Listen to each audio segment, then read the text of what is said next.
It is my pleasure to welcome you all to the Shirley G. Wassong Memorial Lecture in European and American Art, Culture, and History. I will share with you that I just flew back from California on an overnight flight, and there are not very many things that would get me out this evening, except the Wassong lecture and to hear the very distinguished Sheila Fisher, professor of English, and this lecture.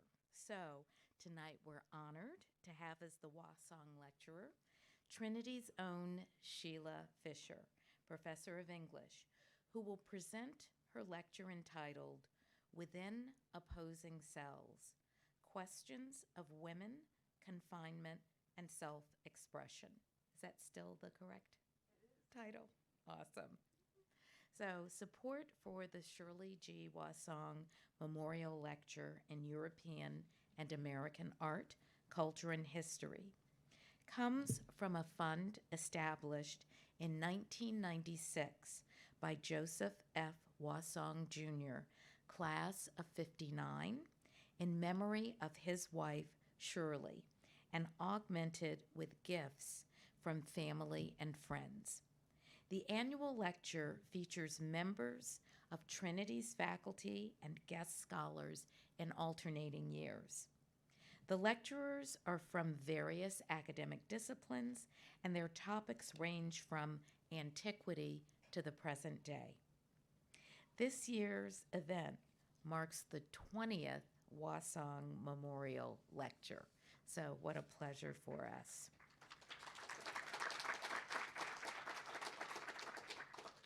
So for a little information about the family, Joseph Wassong majored in history at Trinity and received his Master of Arts in History from Columbia University and spent his career teaching at Naugatuck, I think that's how you pronounce it, Valley Community College before retiring in 1999.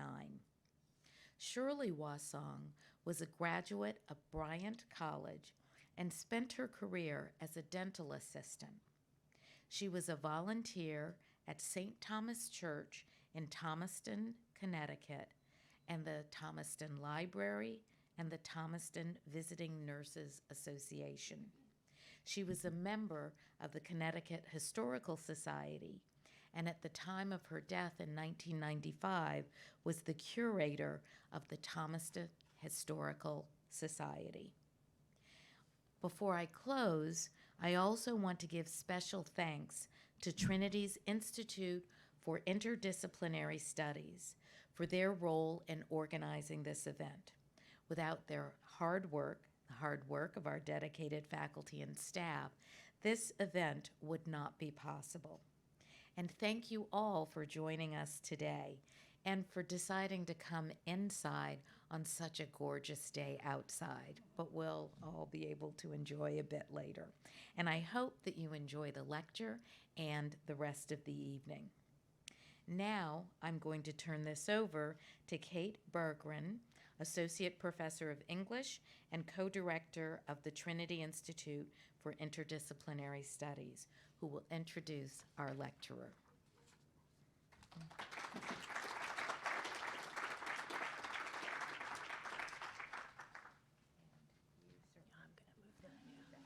Thank you. Hi, everyone. Thank you, President Berger-Sweeney. Thank you again to the Wassong family for their generosity in supporting this lecture and celebration. And a special welcome to all the members of the Fisher family who are here tonight. It's great to see you and meet you. It is an honor to introduce Professor Sheila Fisher. In the process of writing this introduction, I discovered that to absolutely no one's surprise, Professor Fisher is an inspiration everywhere on campus. The people I talked to were eager to share their experiences of her deep kindness, her perceptiveness, and her enthusiasm. And I think this is because she brings her full humanity to every endeavor. Every email she sends, every time she says hello to you in the hallway, comes from her undivided self. The many roles that she's inhabited at Trinity, teacher, mentor, chair, dean, director, co-director, novelist, are fully integrated into the one person you encounter when you speak with her. Sheila Fisher earned her BA at Smith College and her PhD at Yale.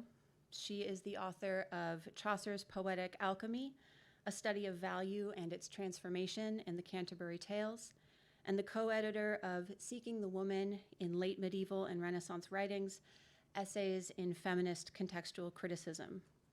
A new edition of her translation of Chaucer's Canterbury Tales will be published this year by Norton. She won the Brownell Prize for Distinguished Teaching at Trinity in 2004. She has been director and is now co-director of the Humanities Gateway program for first-year students. She served as chair of the English department from 2005 to 2008 and as associate dean of the faculty from 2009 to 2013. I want now to give some texture to that overview of Professor Fisher's career.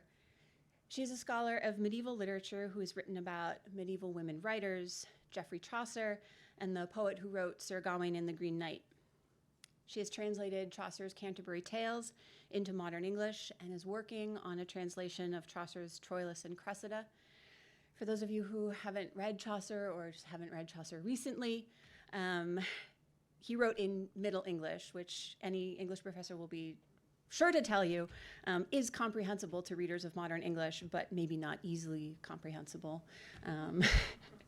Her colleagues around the English-speaking world value this translation of Chaucer because it widens the audience for this critical and hilarious and moving text, preserving Chaucer's distinctive poetic qualities while updating his sometimes alienating vocabulary.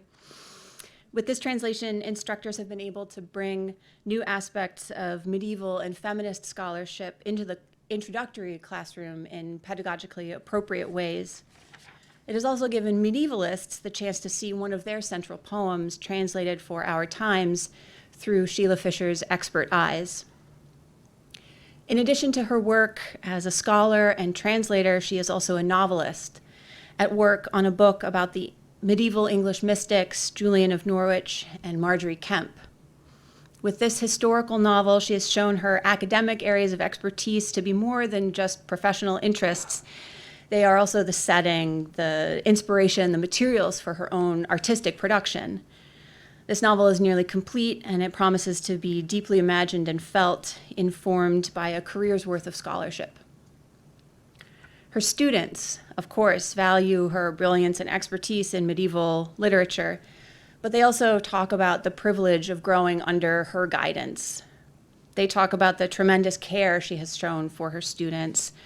Her students know that they can count on Professor Fisher to be there for them when they struggle. They talk about how she supports new readings of texts, no matter how many times she's read those texts herself.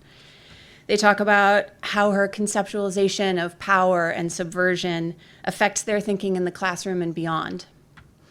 They talk about how she celebrates women, how she integrates gender and sexuality into the discussion of texts that were often thought to be the domain of men. They talk about her attention to language, how it empowers them to see the ties between language and agency. For all these reasons, Professor Fisher is known in the English department as its most beloved teacher, even as she is also known as its hardest grader.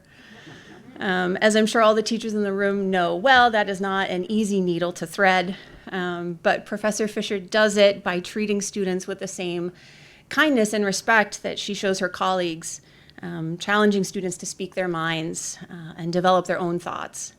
She upholds the highest standards not through intimidation, but through care. Some of Sheila Fisher's newest and most meaningful work has centered on the Trinity Prison Seminar Series, a program she co-founded in 2012 and now co-directs that offers credit-bearing college-level courses at the York Correctional Institution for Women in Niantic. Bringing the college classroom to the people incarcerated at York gives them a venue for intellectual growth and identity formation that we know the liberal arts to provide to our students here. And she has brought the setting of the prison and the point of view of the incarcerated back to Trinity in her community learning course on prison literature, which is a course that really galvanizes her students. As chair of the English department and associate dean of faculty, Sheila was valued for her even temper and her wisdom. She looked for ways to be attentive to students and support faculty as teachers and scholars. She was instrumental in helping to imagine the Trinity Institute for Interdisciplinary Studies, and she recognized how a Center for Teaching and Learning could inspire. But above any institution building, those who worked alongside her testified to her quiet and careful deliberation of the daily decisions that would have to be made.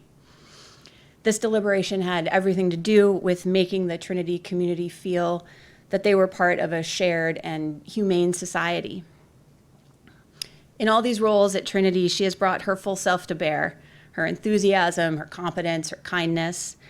As one colleague told me, in German, we say that a person like this is the good spirit behind any venture. Sheila Fisher is truly one of the good spirits of this institution. Her lecture this afternoon is titled Within Opposing Cells, Questions of Women, Confinement, and Self-Expression. Please join me in welcoming Professor Sheila Fisher.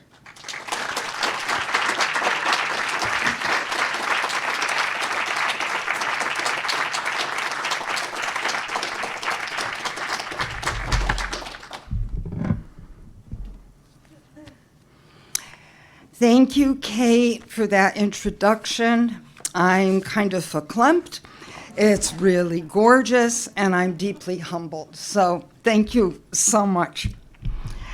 And thank you all for being here. It's great to see you. It's great to see some of you in person whom I haven't seen for 2 years or more. When I was asked early in 2021 to give the Shirley G. Wassong Memorial Lecture this spring, I was very honored because at the start of my term as Associate Dean, I had the privilege of working with Joe to plan this lecture. Talking with Joe was always both illuminating and a lot of fun, giving his wry sense of humor. We also discovered that we shared a mutual interest in historic preservation, since Joe was president of the Thomaston Historical Commission, and I had grown up in 3 18th century houses that my parents had restored in Southampton, Massachusetts. I look forward each spring to attending the lecture and catching up with Joe. Please let me take this moment to express my sincerest condolences to Rebecca and all of Joe's family, and to thank you for your continued generous support of this annual Rite of Spring. I'd also like to take this chance to thank the President's Office, and particularly Kate McGlue and her team for the meticulous planning of this event, as well as my colleagues Kate Berggren and Christoph Geis, co-directors of the Trinity Institute for Interdisciplinary Studies. As the lecture progresses, you'll see why I have reason to thank Joe Lee, visiting lecturer in human rights studies and retired library and media coordinator at York Correctional Institution for Women, for permission to quote from the catalog copy of Women of York, Shared Dining. And especially to thank Judy Dworin, Professor of Theater and Dance Emerita, and Executive and Artistic Director of the Justice Dance Performance Project, for granting me permission to quote extensively from writings created by the participants in Bridging Boundaries, JDPP's annual year-long artistic residency at York. I'd also like to thank all the York artists for their remarkable pieces. And finally, my heartfelt thanks to my family, Sonia and Pete, and Dad and Dorothy, for being here this afternoon. It means the world. The timing of the Wassong lecture is particularly meaningful for me because it coincides with my last semester at Trinity before I retire in June. As I thought about possible topics for the lecture, I decided to seize this opportunity to do something I've been wanting to do for a while, to reflect on where I've been since I arrived at Trinity in 1984, to begin to get a sense of where I might be going afterwards, and finally to see how the different and disparate parts of my work might connect. Thanks to Kate's wonderful introduction, you already know about my work, that I'm a medievalist in the English department, that I've translated Chaucer, and that I teach and publish on medieval women writers. It's taken me about 10 years, but I've almost finished the novel about two medieval mystics, Marjorie Kemp and Julian of Norwich, that Kate mentioned. During that same 10 years, I've been co-directing the Trinity Prison Seminar Series, first with Judy Dworin, now with Joe Lee, and soon Joe will be working with Anna Turval, which offers credit-bearing college-level courses at York, the only women's prison in Connecticut. Inspired by that experience, I now am offering a community learning initiative course in the English department, Prison Literature. It studies works by incarcerated writers ranging from Thoreau and Wilde to current incarcerated men and women, and in partnership with JDDP, engages students in experiential learning related to arts, incarceration, and reentry. So how to find connections in all of this? Well, I'm a Virgo, and so I like order and coherence and patterns. I want to find connections wherever I can, but I'm also a skeptic. The last thing I want to do is manufacture a false sense of coherence. But as I thought about all of this, it struck me that in the past 10 years, without at all planning it that way, a lot of my work has focused on women in cells, on enclosed medieval religious women and contemporary incarcerated women. These women are widely separated by time, place, and circumstances. So aside from living in cells, what might connect them? One of the central questions that arises for me when I think about these women and their lives is why enclosure might generate occasions for self-expression. It's hardly a new idea that within patriarchal institutions and settings, women, if they're going to produce at all, do so under constrained circumstances. Under patriarchy, the only way a woman can express herself is in the face of confinement. What's more, if women wanted to express themselves, it was often from within small spaces or through small forms. It's hard not to be reminded here of Jane Austen's famous description of her art, ironic though it might be, as, quote, "The little bit 2 inches wide of ivory on which I work with so fine a brush as produces little effect after much labor," end of quote. Or of Emily Dickinson's thousands of short poems that play at the border of the majestic and the minute. When we think about women and confinement, one of the most immediate associations involves the centuries-old practice of sequestering women, or at least women of a certain social class, away from the activities of daily life in the final stages of their pregnancies. Doubtless, they were confined in an attempt to protect them in their delicate condition, understandable given the high rates of maternal and infant mortality in earlier periods. But this confinement also kept the messiness of labor, birthing, and lactation relegated to a world of women. Be that as it may, the product of that confinement, if all went well, was human life, testimony to the generative capacity of the confined woman, even if the woman herself might not see it in precisely those terms. I'm not suggesting here any direct or causal connection between women's confinement during pregnancy and the self-expressions of the enclosed women we're considering today, but rather to introduce one way historically that women, confinement, and creativity have been linked, perhaps inflecting women's own understanding of themselves. And here I'm going to pull out the treasure trove of water under here. And try not to spill it on any of this tech equipment. You notice no PowerPoint. I know my limits. Before we consider specific examples, I need to make a crucial disclaimer and to acknowledge how my very project here might be really problematic. As I examine medieval and contemporary women's self-expression emerging from these two very different kinds of cells, I want to avoid as strenuously as I can manufacturing or imposing that sense of false coherence I warned about earlier. In no way do I want to minimize the profound differences between medieval nuns and anchoresses on the one hand and incarcerated women today on the other. Those differences are obvious and substantial. It's as dangerous to ignore them as it is to make generalizations about both groups of women. Inevitably, I'll be making such generalizations today. They're largely unavoidable, but I want us to be self-conscious about them when I do. To get these differences on the table. By and large, and here comes one large generalization, medieval nuns and anchoresses enjoyed spiritual, social, and cultural prestige. The degrees of that prestige might vary from convent to convent and country to country, or even from century to century during the Middle Ages. Still, being a nun or anchoress was a respected calling. Being sequestered from society, they entered a life of prayer benefiting not only themselves, but all those for whom they prayed. Often they themselves chose these vocations, but not always. Some women were sent not willingly to convents by their families. The prestige of a religious vocation accrued especially to an anchoress. Her male counterpart was called an anchoress. I don't want you to think that only women were religious recluses in the Middle Ages. Anchoresses who would be chosen for this role in recognition of her particular holiness. As we'll discuss more later, she would withdraw from society to live alone in her cell, the anchor hold, attached not to a monastic community, but to a church. Obviously, the circumstances of incarcerated women are quite different. In most cases, the reasons why they're in cells stem from the aftermath of trauma.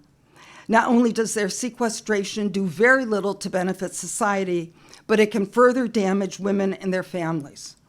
In prison, women can suffer punishment and abuse equivalent to what they experienced in life outside. Interestingly, of course, unlike medieval nuns and anchoresses, the vast majority of women in prison eventually leave and re-enter society. But their re-entry as returning citizens can, in and of itself, be fraught and challenging. As Joe Lee points out when he visits my prison literature class, quote, every sentence is a life sentence because of the stigma attached to having been incarcerated. There is, however, one interesting historical and sociological connection between the convent and the prison that's worth bearing in mind. It's a connection embedded in the very word penitentiary, a place of penitence. As Angela Davis points out in her book, Are Prisons Obsolete? In the later 18th century, serving time in a penitentiary began to replace corporal punishment. Davis writes, quote, as is indicated in the designation penitentiary, imprisonment was regarded as rehabilitative, to provide convicts with the conditions for reflecting on their crimes, and through penitence for reshaping their habits and even their souls.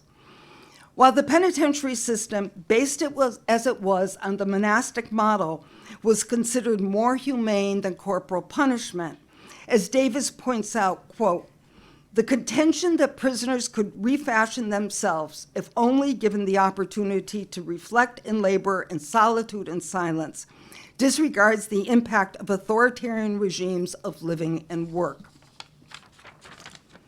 Davis's last point underlines a particularly interesting commonality between the two groups of women we're studying.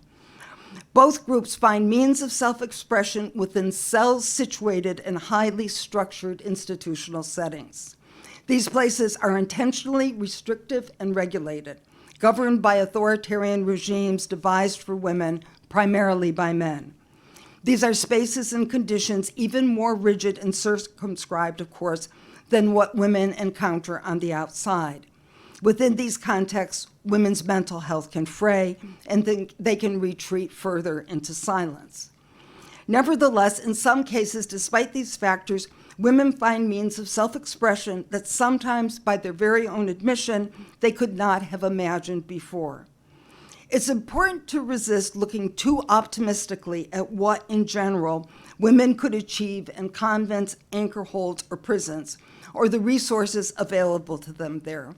But for some women, removal from the outside world allowed them to look inward, to discover a self they might not have met earlier, and to express that self in ways that could be profoundly original.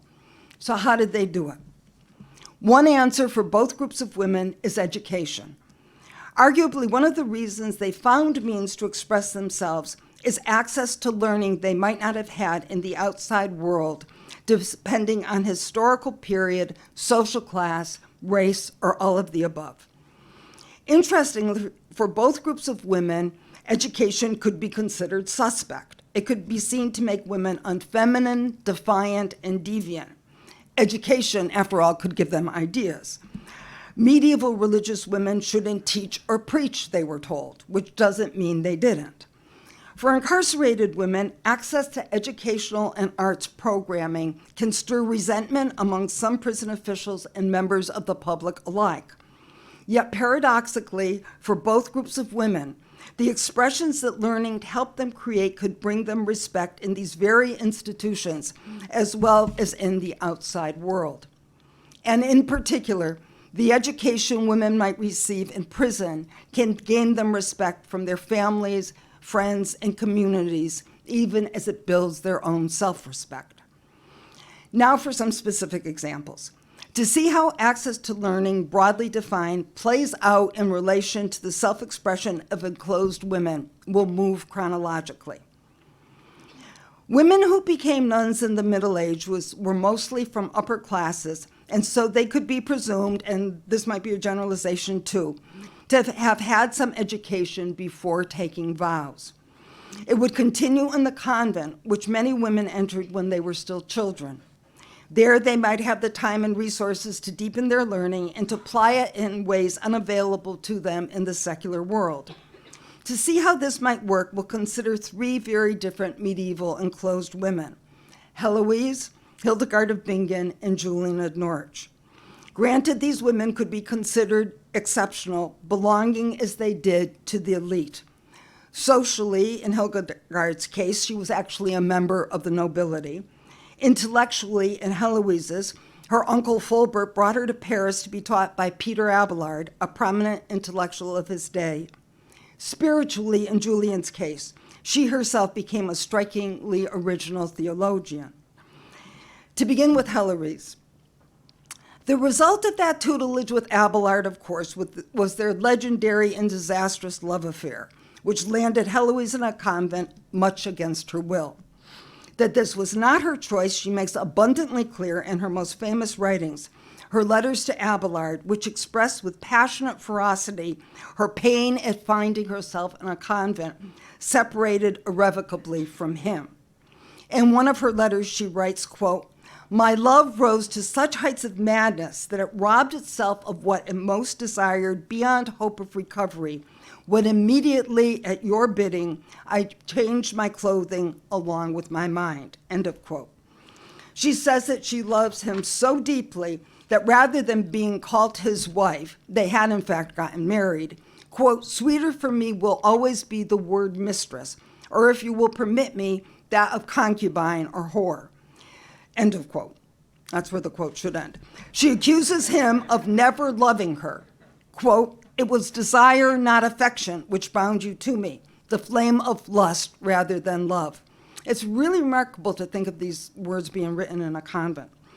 As they exchange letters, Abelard indicates that there's nothing he can do to help either of them, separated as they are by the scandal of their affair, by the fact that they are now both in religious orders, and by his castration at the hands of the furious Uncle Fulbert's henchmen. Since their situation is not about to change, Heloise herself dramatically changes both her course and her tone. She writes, quote, "I will therefore hold my hand from writing words which I cannot restrain my tongue from speaking," end of quote. Instead, quote, "All we handmaids of Christ, who are your daughters in Christ, come as suppliants to demand of your paternal interest two things which we see to be very necessary for ourselves," end of quote.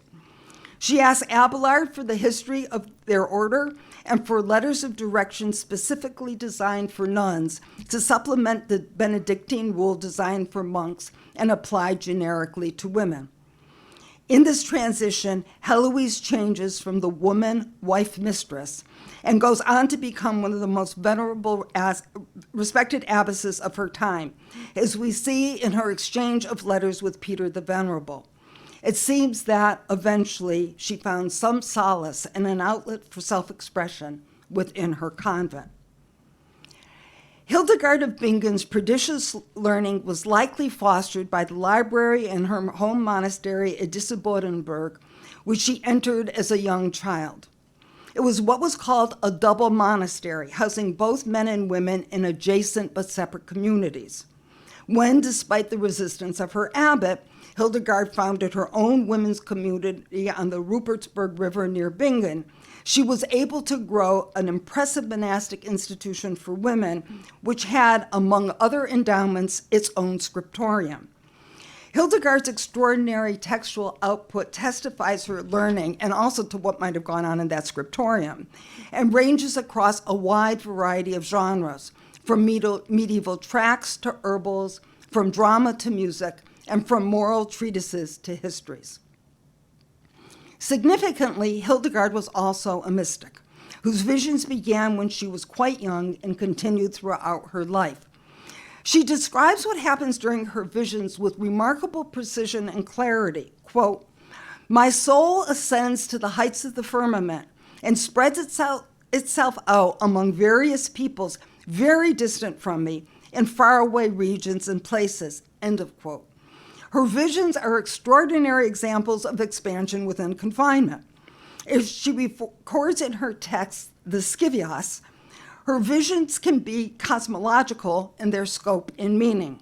In one of her most famous visions, she describes in detail an image of the cosmos as a world egg. Quote, "I saw a huge construction, round and shadowy in the likeness of an egg. All around its exterior portion, there was a lucent fire that had a shadowy skin beneath it. Here's almost a textbook example of expansiveness and confinement, a vision of all creation coming from within the enclosure of her mind, within the enclosure of herself. In this, she's remarkable, but not alone, as we shall see."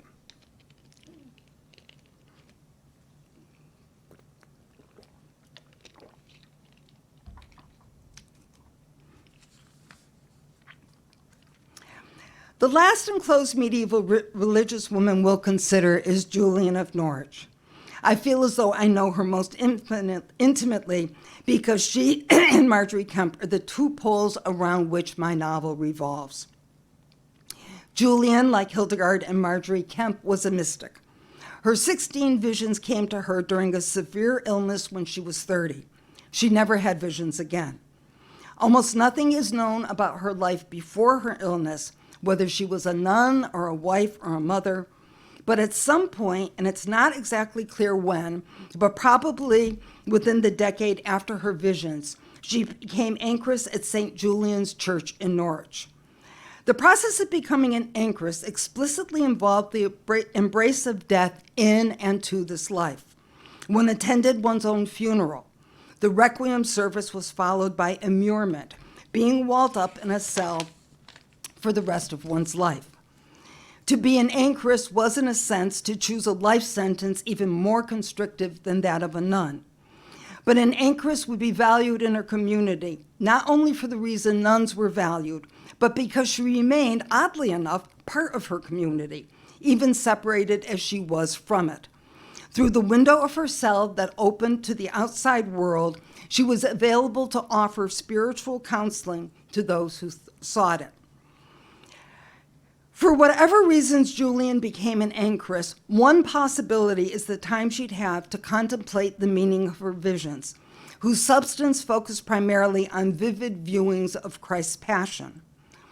Julian describes and analyzes her visions in two different versions of her work, The Revelations of Divine Love. Although the dates of these two versions are uncertain, scholarly consensus suggests that she wrote what's called the short text soon after she had her visions and before she was immured.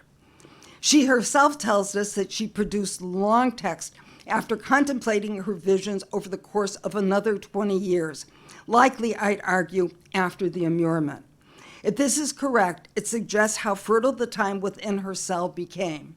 For the long text positions Julian as a major late medieval religious thinker.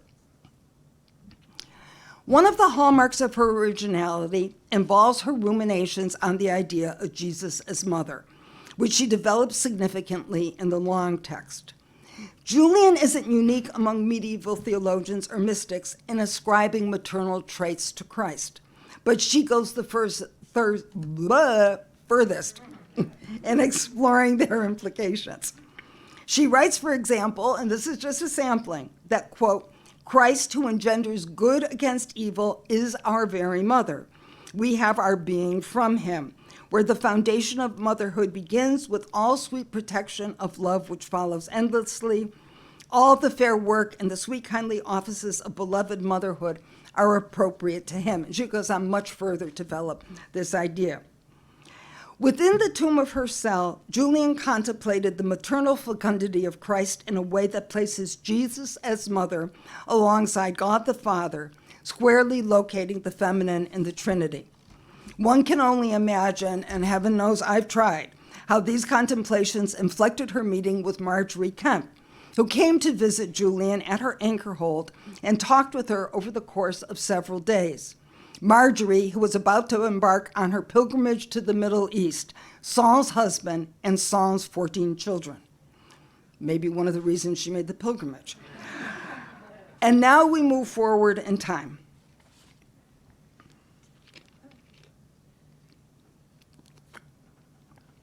Just the idea of a pilgrimage to the Middle East in the Middle Ages makes me thirsty. What happens to the issue of self-expression within confinement when we turn to women incarcerated today? What connection might we see with their self-expressions with medieval religious women? To approach these questions, we'll look at examples from women at York that come from Judy Dwarn's Bridging Boundaries Arts Residency and from Shared Dining, an arts installation project that Joe Lee headed up at York in 2015. As we'll see, not surprisingly, the voices, tones, and genres vary even more widely than for medieval women. They range from testimonies to trauma, isolation, and loneliness, to raw self-confrontation, to humorous yet trenchant assertions of self-worth, and not surprisingly, to profound encounters with spirituality. Whatever the form or voice, these women all speak to the possibilities for expressiveness and thus expansiveness within confinement. The first excerpt comes from a piece by Kathy describing her paradoxical reaction to her life at York. Quote, lost some freedom, shackles and cuffs, and yet I am the freest I have ever been, yes, here in prison. My dream is when I leave these cold walls and guarded doors, if I am peaceful now, if I have love and joy inside me living as a prisoner, how wonderful will life be on the outside, end of quote. It goes without saying that this is not the experience of all incarcerated women, but neither is this experience uncommon. Away from the pressures and dangers of the external world, there can arise a kind of groundedness, if not peacefulness, from having the chance to get to know a self that is changing within such new circumstances. In these circumstances, if the system allows, and the system often does not, women might have access for the first time to means of self-discovery and self-expression through programs like Bridging Boundaries or projects like Shared Dining. In these programs, women dive deep, and through acts of artistic creation, they create and recreate themselves. Arguably, none of this would have happened without their time at York, just as arguably, Heloise would not have become one of the most respected abbesses of her time, or Hildegard would not have produced her prodigious output, or Julian her deepened apprehension of her visions, if not for withdrawal from the world and subsequent encounters with the self. For women at York, these encounters can be painful as they examine themselves, their past trauma, and the actions that have caused their confinement. As Pierlette writes in her piece, Sprouting Love, quote, hurt people, hazmated I go in, cleaning up as best I can, healing, apologizing to the casualties I left behind, end of quote. In her powerful poem, One Bullet, Tracy confronts the catastrophic consequences of the domestic abuse she suffered. Quote, his action took years, mine took a single moment. That moment, I put a match to a gasoline existence. One moment, one bullet, two lives, his and mine, end of quote. Kelly writes in her poem, Get to Stay, quote, I see you standing there, happy and healthy, throwing your head back, laughing in the blue rain, and I say to you, I'm sorry, I'm so sorry, and you say, I know, end of quote. In their confrontations with pain, remorse, and trauma, these women's works create expansion in the form of catharsis, a word whose very etymology is associated with the cleansing that comes from release, and thus with a form of freedom. Self-awareness can also bring self-acceptance and self-appreciation, and can be voiced with a humor that still carries its own cargo of pain. Robin's poem, Two Left Feet, is one striking example. Quote, I'm a member of a group almost obsolete, a black girl with two left feet. I can't dance, but it's okay, because I strut to my own beat, end of quote. It is this sense of her own beat that gives her the strength to keep going in prison. Quote, this place can have everything except the individuation I wear is a crown, because I'm a queen with two left feet, end of quote. In prison, women can contact, sometimes for the first time, their own spirituality. Ashley writes dramatically about this discovery in her prose piece, A Calling, which describes, as she put it, quote, the ball of chaos, end of quote, that was the prospect of 365 days in solitary confinement. She questions how God could, quote, hand deliver me into the deepest bowels of hell, end of quote. And then another woman in solitary asks the guard to give Ashley a book named Free on the Inside.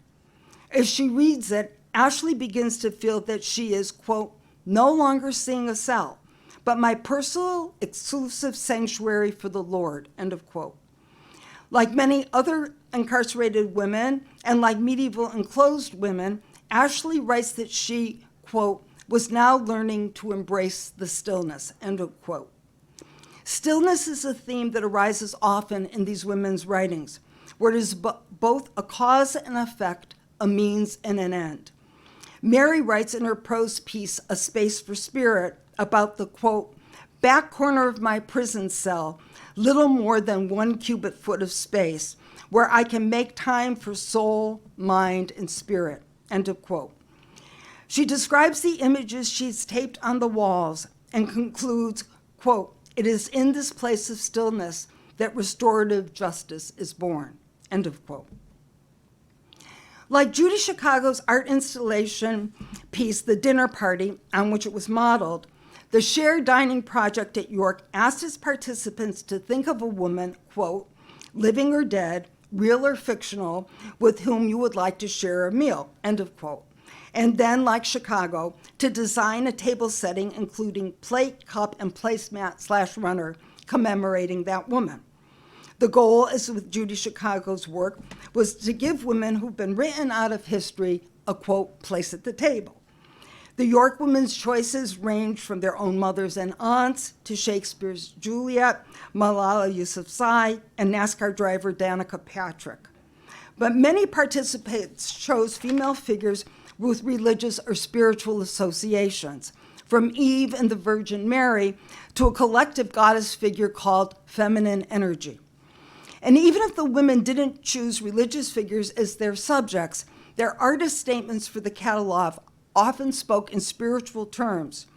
Just as Hildegard and Julian wrote to understand their visions, through their art, the women at York are seeking to understand the visions they're creating for themselves. In the opening essay of the Shared Dining catalog, the artists in a collective voice express what making art means to them. Quote, for us, art is a sanctuary. It's salvation. We're not our mistakes. In the dark place, we still find beauty in everything, even ourselves, end of quote. Or as Chastity puts it, quote, this art is more than self-expression. It reflects the value and urgency that we place on this transformation process, end of quote. For some incarcerated women, as with some medieval enclosed women, something indeed transformative occurs, quote, within these opposing cells, to use Emily Dickin's phrase that's the title of this talk. Of course, this isn't always the case. As Chastity also writes, quote, incarceration breaks the already broken, end of quote. The institutions represented by both kinds of cells can be places for disposing of unwanted women, whether the unmarriageable medieval daughter or the woman marginalized by poverty, trauma, and crime. And yet those same cells can, for some, become spaces of vision, of connection, even of light. We're getting there.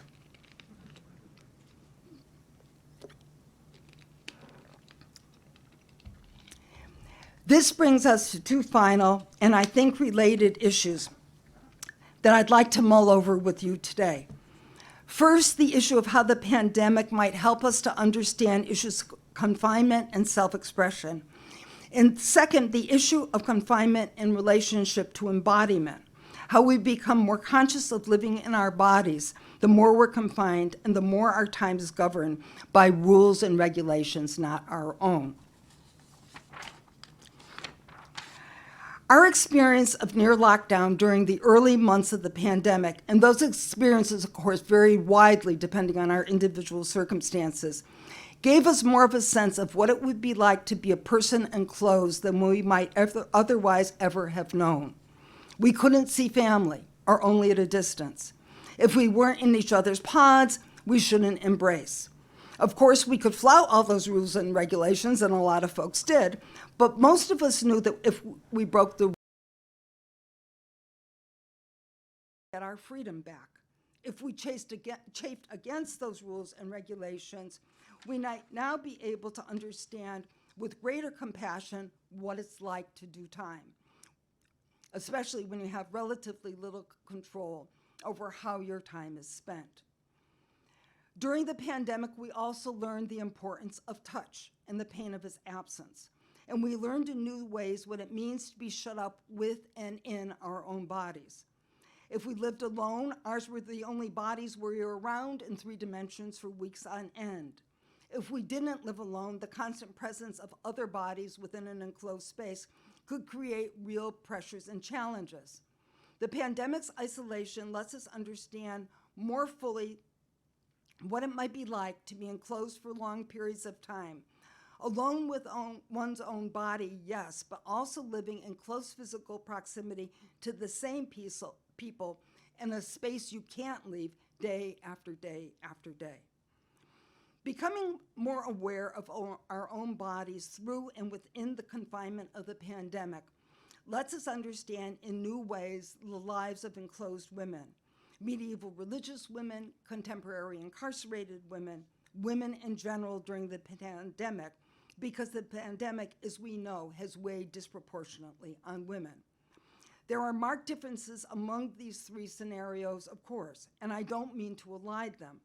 But in such moments of constriction, we come to realize with a special vividness that the body is the space in which, for however long we're on this earth, we are confined. It's the only space we have from which to reach toward transcendence. The body is the one space we inhabit on the earth, our own cell-packed cell, as it were. It's the place we pray, the place we pay, the place where we love and have our visions, the place we make our art. I'd like to close by bringing Julian of Norwich into conversation with Chastity at York through images and ideas of enclosure having to do with hands. And now, bear with me, as I channel that part of myself that's the wannabe yoga and mindfulness teacher, and ask you all to pay attention to your own hands. Whichever feels better for you, rest your hands in your lap in a kind of cradled position, one placed within the other, or place them grounded on your knees. In either case, pay attention to your hands just resting there. You can even close your eyes if you want. Here's what Chastity writes about hands in her shared dining essay called In the Absence of Everything. Quote, "Our hands are subdued by manacles and chains. They represent our crimes, but our hands are so much more. Through art, we become very conscious of our hands. We develop a new awareness of their power and capabilities. But what about those of us whose sentences expand beyond what we will live to serve? Our art is the work we must do in the absence of hope or second chances. It's a spiritual recreation that is never complete and never ceases. Making art is the inverse of destruction." End of quote. If you had to live the rest of your lives enclosed, how would you express yourself? Julian of Norwich gives us one answer from her anchor hold. In her own imagining of hands, Julian expresses the possibilities of expansiveness and confinement that we've been exploring here today. Like Hildegard's image of the world egg, Julian's vision of the hazelnut grows to become an image of the cosmos. She writes in the long text of the Revelations of Divine Love, quote, "And in this he showed me a little thing, the quantity of a hazelnut, lying in the palm of my hand, as it seemed, and it was as round as any ball. I looked upon it with the eye of my understanding and thought, what may this be? And it was answered generally thus, it's all that is made. I marveled how it might last, for I thought it might suddenly have fallen to nothing for littleness, and I was answered in my understanding, it lasts and ever shall, for God loves it." Over the past 10 years, I've thought much about Marjorie Kemp wandering the world in pilgrimage to affirm her soul's visions.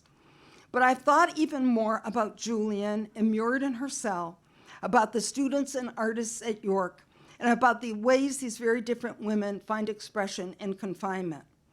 They make me think, and now especially during the pandemic, about how we live in the space of our bodies and how we use them, especially when they're confined, to reach, to speak, to become, to be.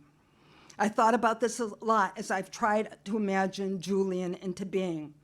I thought a lot about her hands. And so I'll close with this small bit from my novel. Here is Julian's voice as an old woman in her cell. "But sometimes, as I sit upon my stool and look upon my hands enfolded in their prayer, my mind drifts like a petal on a pond moved by breath or breeze. I lose my prayer then, as I lose myself and wonder that these hands belong to me. I've watched them change slowly, day by day, across my years here, but suddenly it's as though they've changed their shape before my eyes, like a vision arriving through the shimmering of time. I hold them up before me, toward the window, and it seems I can see through them, so thin the skins become. So thin it seems I see the blue blood move its way through channels from the ridges the bones make in my hands. It seems that if I clapped them, they would break. And so I sit and hold them still." Thank you all so much for being here today. You can do whatever you want with your hands now, and for thinking about these issues.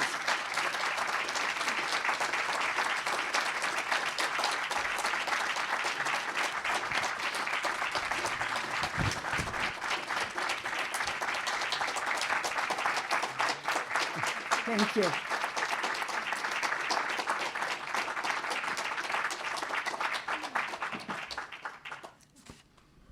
All right. Sheila has agreed to answer any questions that you might have or entertain comments, and I will be happy to bring a mic to anyone who would like to ask a question. Great. All the way up there, of course. I don't think I need a mic. I'm live. Sheila, thank you for that. That was wonderful, fascinating, as expected. I'm curious about what the enforced confinement of the pandemic did to your own creativity. Why did you ask that? Or why'd you have to ask that? Not as much as it did for these women. I spent a lot of my pandemic being creative by constructing as many rituals as I could to structure my day in a way that got to be, and still is, rather embarrassing. But I can see now that there's an emergence that may be coming. And I can thank this lecture for doing it because it was fun to think about. I did do some work, but I didn't do as much as I should have been able to do given the fact that we weren't doing anything. So. Just in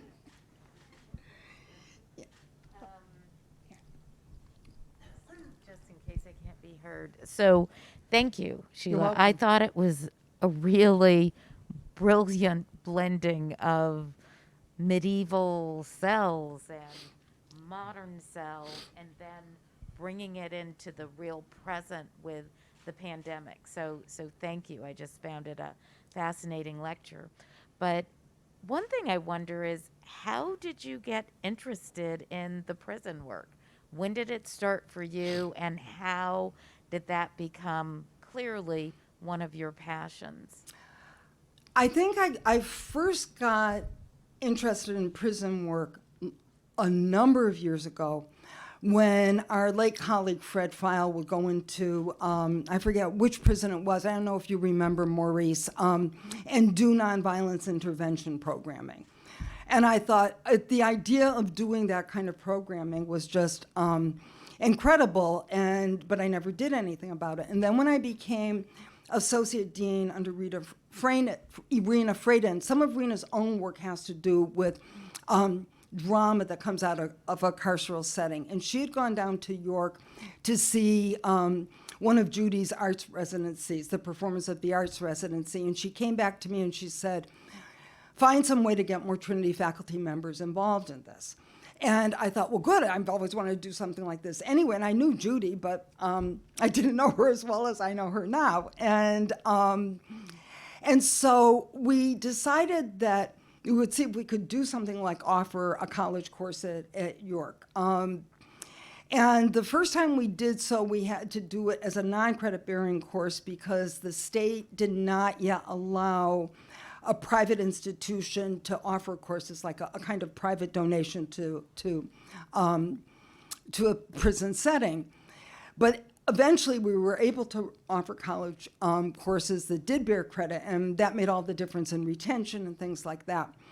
But it was working with Judy and seeing this process through the dual lens of artistic and educational programming that really catalyzed this for me. And so, I thank you, Judy, for being my mentor in this as in so many things, because it was just really wonderful to be able to have, on the one hand, the dean of faculty telling me, go try to get faculty involved, and to find a real practical way we could do it. And since we're an hour from Niantic, and this is a teaching overload, we do it as a kind of team talk course. So we go in kind of sequentially. It's not ideal, but it means that we can offer a course. We haven't been able to offer one this spring, but we can offer a course every spring.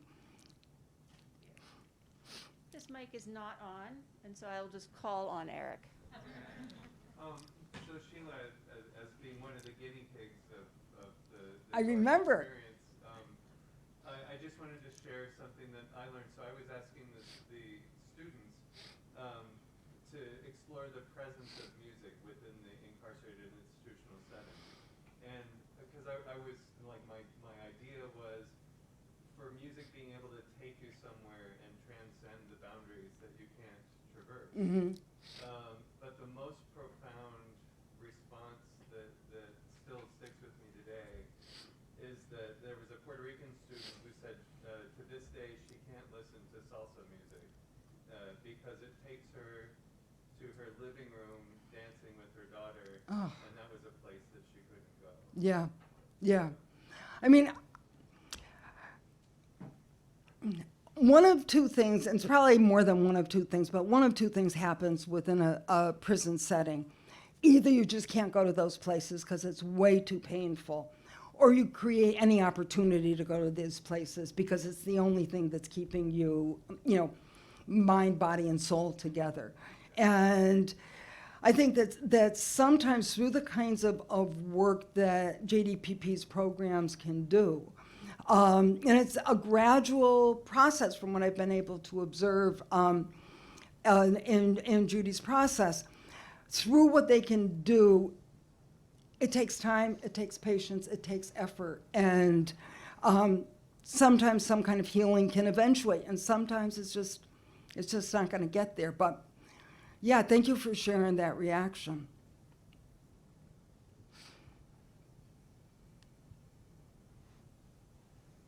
Yes.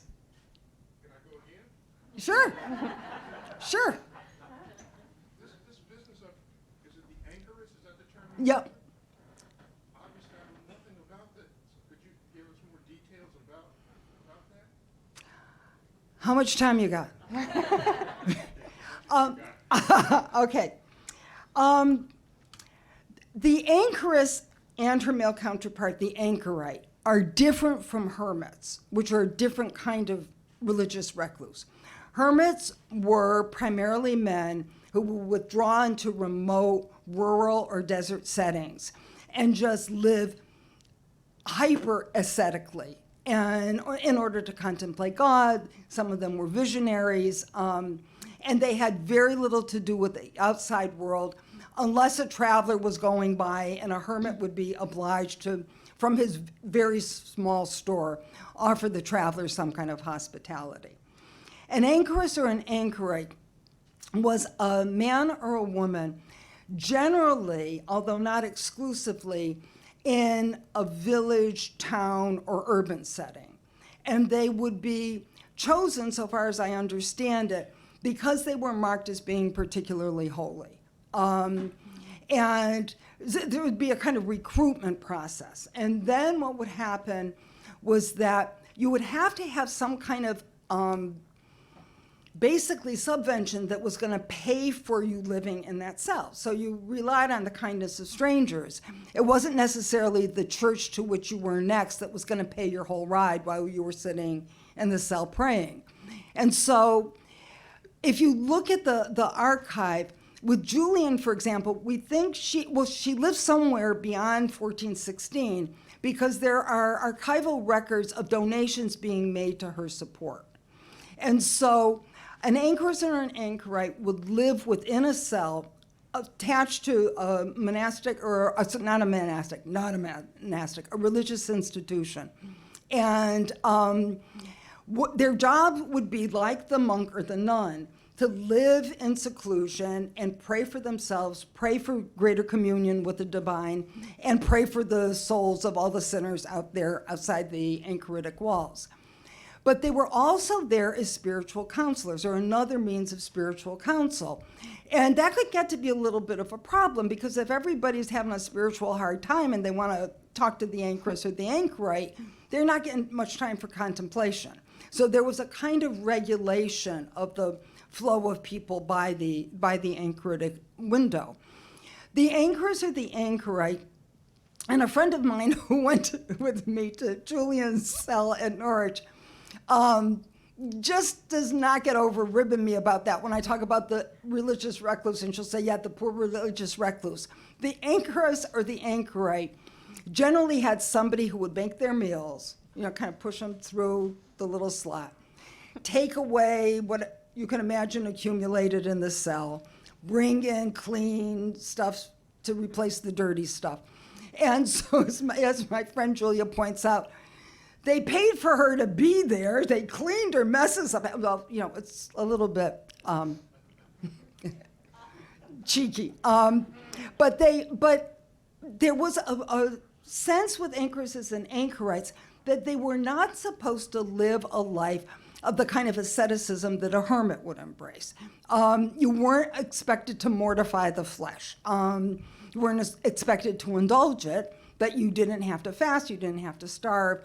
You were meant to respect the body that God gave you without overindulging it. You had somebody to help you out with the process so you could pay attention to what you should be paying attention to. Mila. Now that we've gone back to the Middle Ages, one of the things that really interested me in your talk, because it's always interested me, is this notion of the feminine Jesus. The feminine Jesus. Uh-huh. Jesus as mother, not always just his own mother. But there are portraits in the 15th century of his wounds moving up to the breast level so that he's actually bleeding. But red milk. I mean, his blood becomes a nurturing liquid. He's given kind of female genitals.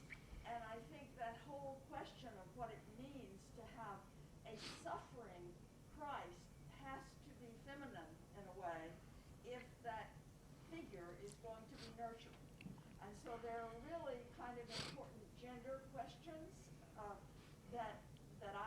that I'll talk to you about later, sort of just the two of us. But I will say that I was studying this for a little while, and I wrote a letter to someone in England to ask him to help me because I had portraits of the feminine of Jesus evolving in a particular manuscript.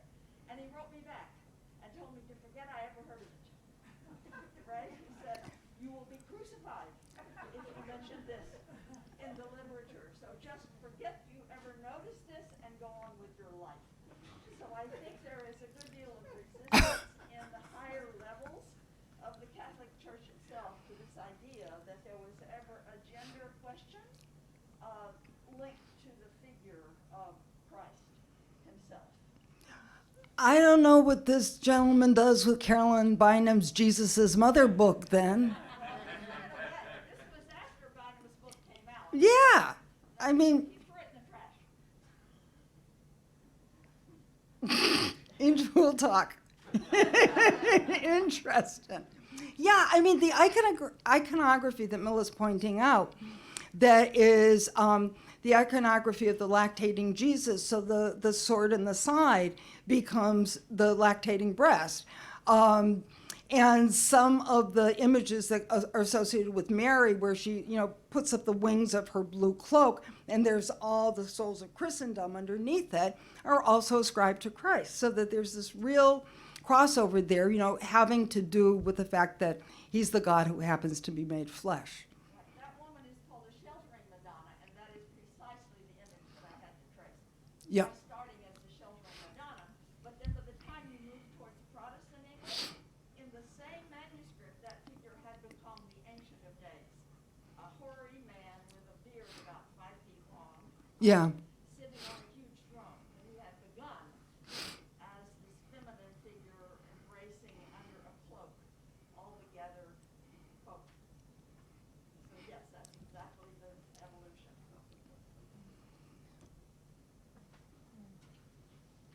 Daddy. It might also be interesting to know that a lot of Julian of Norwich's words were put to music, and they appear in a lot of our hymns. Yeah, Julian has become, first of all, Hildegard's, there's a couple songs of Hildegard's that have the original music, but Hildegard's lyrics have been appropriated and put, you can find New Age versions, you can find semi-authentic versions, but it's Julian, because of the development of her theological thought, who becomes a kind of pan-Christian darling.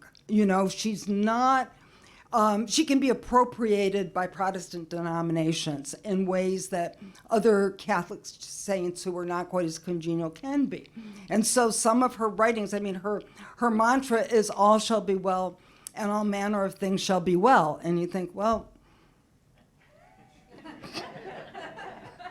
we can talk about that too. But it's the kind of accessibility that you're talking about that makes her the subjects of lyrics for hymns of various kinds of Protestant denominations, as well as her being a centerpiece of Catholic theology. Mark.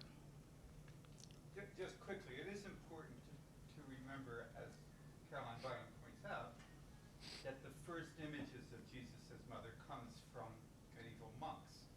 Yes. So it's the notion of the variability of gender metaphors for Jesus goes,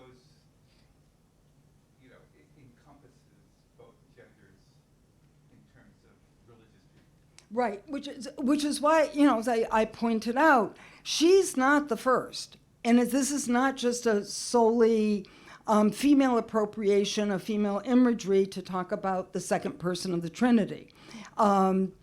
But there's a way in which she just keeps pushing that and pushes its implications further in ways I wish I'd had the time to talk about, because it's really fascinating. I mean, she's got this beautiful phrasing at one point that says, like the mother who will, I'm